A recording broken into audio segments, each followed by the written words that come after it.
Ed, quite a sensational year. I mean, you're motoring along at a strike rate of over 30%, and that doesn't seem to be changing. What have you changed this year to be going so well? Is there anything in particular? Nothing at all, really. We've been here now for 7.5 years at Kingsdown and in Lambourne, so this is our 8th season. And I think, my career has been slightly polluted with moves and relocations. And I think to really the stability's helped. We've managed to buy the yard, so we've now got security, which helps. So maybe a little less distracted in terms of worrying about where we'll be next year. Now we don't have to worry about that, which is great. But apart from that, no, nothing's changed. I mean, we're accumulating and have accumulated some wonderful owners and some brilliant staff, some of which have been with us a long time now. And we've got more and more owner breeders. I think we're getting some nicer homebreds. And, I think trainers do tend to kind of improve with time and age, and hopefully we're just sort of continuing an upward curve. You mentioned staff. I mean, keeping staff so difficult in this sort of environment we're in at the moment. I hear so many good things from people who work here about the spirit. How do you manage to keep such a good team spirit amongst your staff? The nucleus I always talk about is the key, and we've had a long-standing senior sort of management for a long time, and we're all on the same page. We all get on very well, and I think that sort of it runs from the top down, and it's thanks to those guys. It's a happy, nice place to work, and we have high standards and we like things done properly. But I think because everyone at the top has the same standard, same high standards, it just filters all the way down, and it doesn't become a big deal. So yeah, it's a credit to those guys really more than me. So those guys that have been here a long time just really set the pace for everyone else, and everyone who comes onto the team kind of follows suit, and you find that's the real key. Yeah, I think so. Yeah. I think people look up to Jack and Charles, and I mean Jack Steele's my assistant. I've worked with at Lucas. I've known since 2007. So and we've worked together pretty much all the time since then.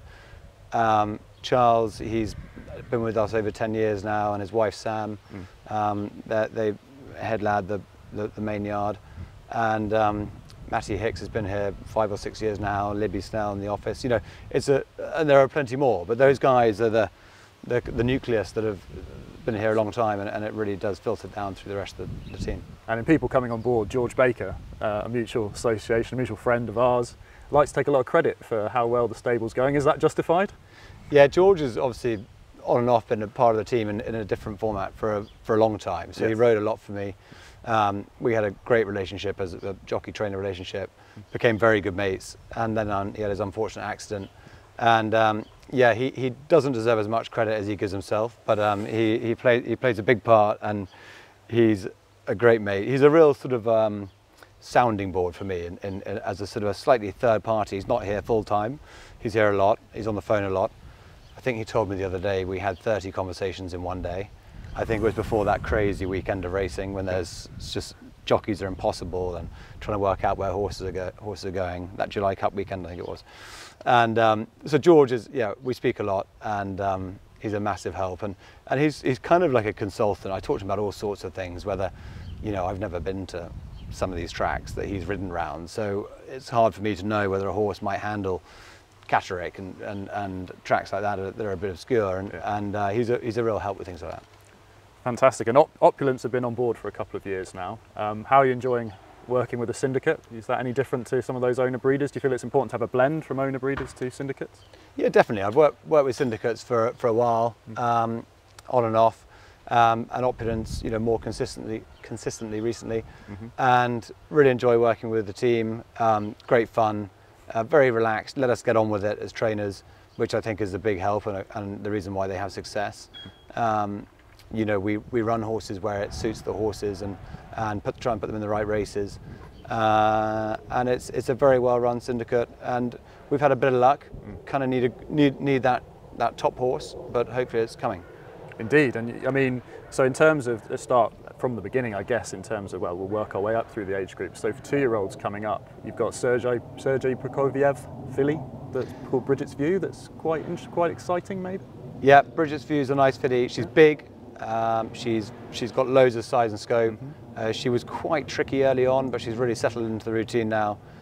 She's very close to a run. She's actually had an entry, but I just thought I'd give her a bit more time.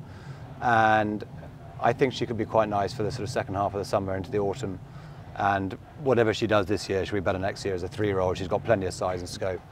And I actually trained her brother, Bold Suitor he was called, and he was decent. And again, he didn't sort of get good until the winter of between 2 and 3. So I think she's going to be a filly who hopefully can make an impact this autumn, but next year will be her year. Have you had any Sergio Prokofievs in the yard? Any others? No, she's the only one. But he's done well. He's had a good start. There's a lot of optimism around him going forward. Yeah, absolutely. I mean, Whitesbury Manor are doing crazy things down there. You know, we're showcasing who's been around and established for a long time, and more recently Havana Grey, and now Sergi looks like the next one. And yeah, he looks like an exciting sire. Getting any horse to win 4 races isn't some task. Phoenix Passion, I mean, you must be thrilled with how well he's gone this year.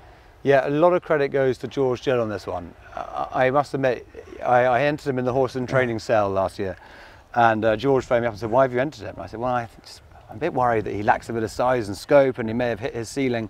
And he goes, "Oh, no, don't sell him, don't sell him." I'm like, "Okay." So I took him out. Anyway, thank God. Thanks to George. So I'll give full credit to George on this one. But he's been a real surprise. He was quite difficult last year, and he's now really straightforward. When did you geld him? We gelded him, I think we gelded him before his Windsor run last year, I think, off the top of my head. But he's still kind of tricky at home. He's not everyone's favourite ride at home, but and James Prowse, who rides him every day here, has done a really good job of sort of sit and suffer and just, you know, it just lets him do his thing. And on the track, Safi's built a brilliant relationship with him, and yeah, he kind of always just does enough, which is great, because he creeps up a couple of pounds each time without Nottingham, I thought, may have been his undoing, because he'd won well, but no, he bounces back and goes in again. So he's a really cool horse, and who knows where the ceiling is, because I thought it was a long time ago, but he keeps finding a new one. Well, I remember I got egg on my face because of him at the sales. He just looked like he had quite an attitude, a little bit of an attitude, head in the air, that sort of thing. You know, he was one of those that you hoped if you gelded him, it might improve. Is that maybe the Too Darn Hot coming through him, maybe? I don't know. He's never the easiest character. Too Darn Hot's done seriously well. He's a very good sire, and you know, really exciting sire for going forward. Yeah, they can have a bit of a quirk, but I think a lot of the best sires, you know, Lote de Vega, for example, you know, they can be really difficult, but they're incredibly talented. And trust me, we'd far rather have a difficult, talented horse than a very straightforward, talentless horse. Absolutely, absolutely. And with next week in mind, will he be getting an entry at Goodwood? Yeah, chatting again to George, a bit worried about the ground. I think it's looking like being quite dry. Bit of rain tomorrow, Thursday, and then dry, I think.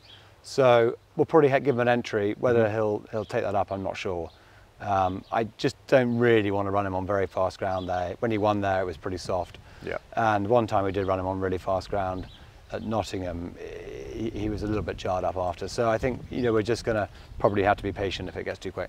Returning to the 2-year-olds, you've got a sensational strike rate with them this year. It's turf 2-year-olds rocking along at 39%. I mean, it must be just a new feeling to have really a load of really exciting horses in the yard coming through for next year, because often you're linked as a trainer that needs to have a bit more time with the horses, that likes to have horses that take a bit more time and go patiently. Yeah, I'm a bit of a sucker for a big horse. You know, when I go to the sales, I love a big scopy horse, and kind of probably from my sort of hunting and eventing background as a kid, but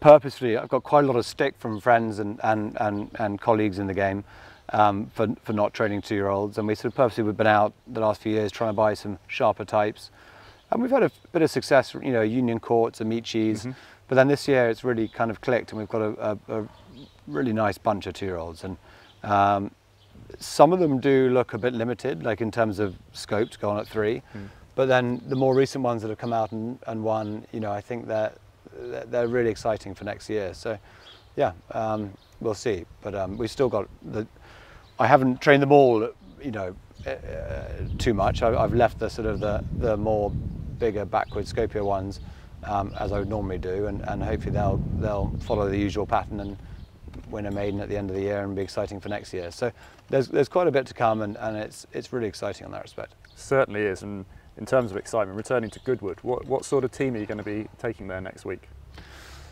Goodwood, I love Goodwood, but Glorious Goodwood's not been the luckiest place No. for us. It's been, I mean, it's a hard place to win. I think we've had more winners at Royal Ascot than Glorious Goodwood, to be honest with you. So find it tough there, but love it. It's a great meeting, most beautiful racecourse in the world.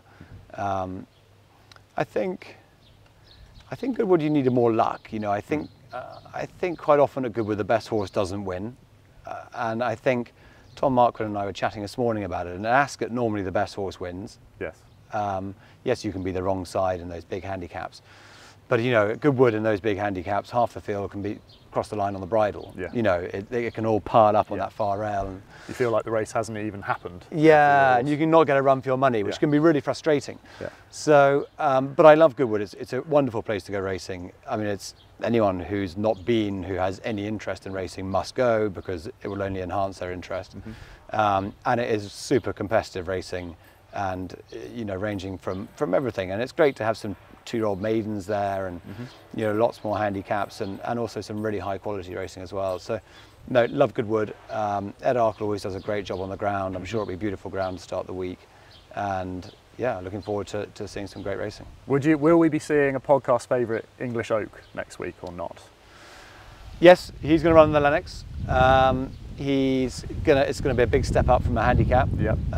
He was mighty impressive at Ascot.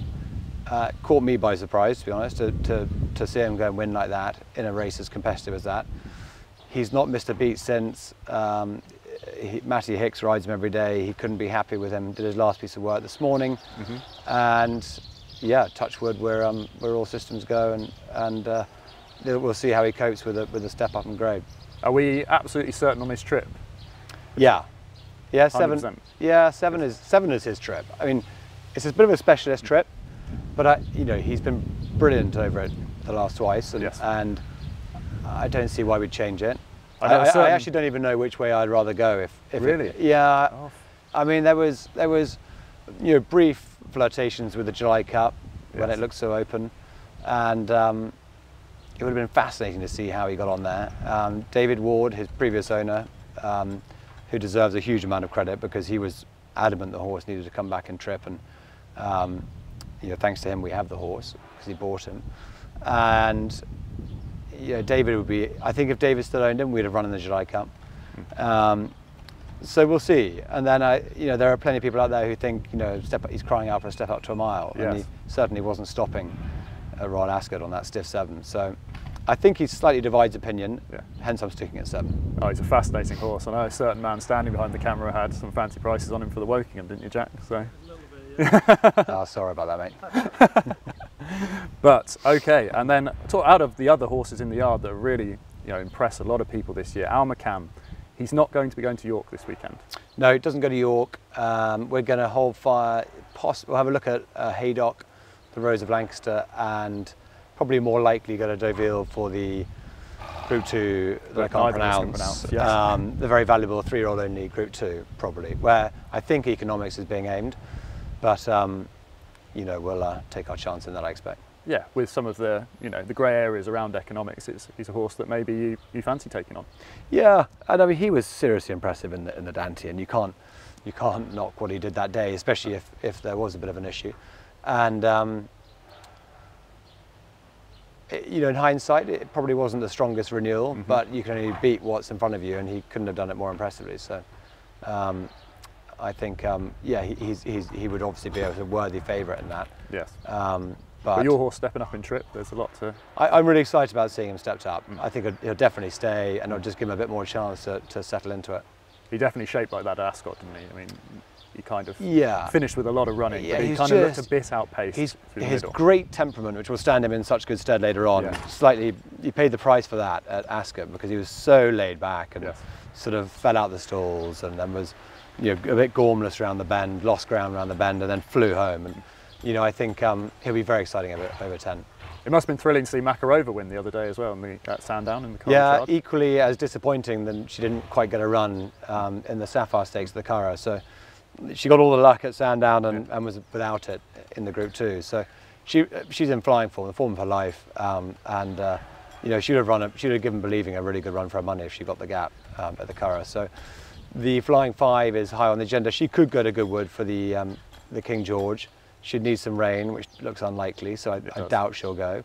But no, she's been an absolute star over the years, and I think, you know, she just needs a bit of luck in an Abbey or a Flying Five, and I think she could nick a big one. Is there any horse that stands out for the rest of the season that the Opulence members and the Racing TV viewers should know about, that you're really, really excited about? I know it's the question that nobody wants to be asked, but the one you always have to conclude an interview with. You didn't prep me for this one, did you? No. Because then you always go with your instinct, which is what everyone wants. We've got a really nice bunch of unraced 2-year-olds. I'll go for an unraced horse because it's kind of probably more exciting. I'll give you 2 horses. American Arrow, who won first time out as a 3-year-old. I mean, she's still in training despite her difficulties with the stalls because she's always shown so much. And I think she's incredibly talented, and she'll probably run the Dick Hearn next. Right. And, you know, I hope her stalls phobia, you know, improves, because I'd love to see her in training next year, and she could be a really, really top-class filly.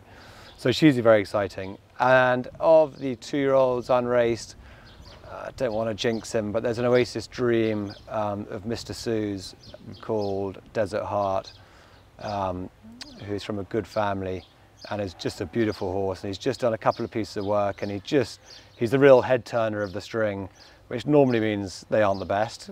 Normally the best is something that you don't expect, but the way he moves, the way he looks, he's the kind of, he's the one that stands out amongst the rest in everything he's done from day one, really. So we'll see. I think he's the kind of, I'm not convinced yet, but at the moment he's the one of the sort of more backward wave of 2-year-olds who I think could be quite smart. And then any other horses going to Goodwood that we should take note of? Yeah, got a few handicappers going who I think will have good chances. Jim and Fitchery Hay love Goodwood, and we always try and target a few of their horses there, and they'll be very well represented by all their trainers. And I think Crown of India could run well in, not sure which race he'll go for yet, the Mile 4 or the Mile 3, 3-year-old handicap, but he'll run well. And then Celandine, I'm very excited about her coming back to 5 furlongs. She'll run in the Molecombe, and the quicker the ground, the better. And I think she goes on the track, and she's very fast. And I think, you know, her gate speed and her high cruising speed will stand her in really good stead in that race. So very excited about her. Yeah, you're very strong on her. I can see a little glint in the eye.